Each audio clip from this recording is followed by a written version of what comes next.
Hello আসসালামু আলাইকুম ইমরান।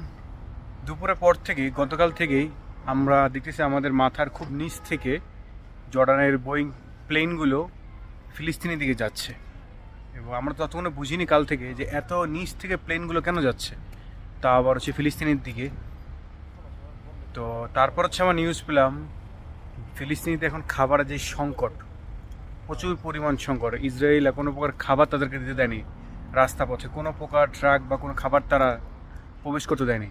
এর জন্য হচ্ছে সৌদি আরব এবং হচ্ছে জর্ডান সরকার বোয়িং 7-এর মাধ্যমে সেই খাবারগুলো ক্ষুধার্ত মানুষের কাছে পৌঁছে দিচ্ছে। আলহামদুলিল্লাহ, আল্লাহ কারো না কারো মাধ্যমে কিছু না কিছু পাঠাই তাদের জন্য। কিন্তু সবাই এটাই দোয়া করবেন যাতে মানুষগুলো ক্ষুধার্ত হয়ে না মরে, এবং এই তারা যে অশান্তির মধ্যে আছে এই অশান্তির থেকে কবে যে আল্লাহ তাদের রেহাই করবে আল্লাহ মাহবুব জানে। সবাই ভালো থাকবেন এবং সবাই ফিলিস্তিনের জন্য দোয়া করবেন।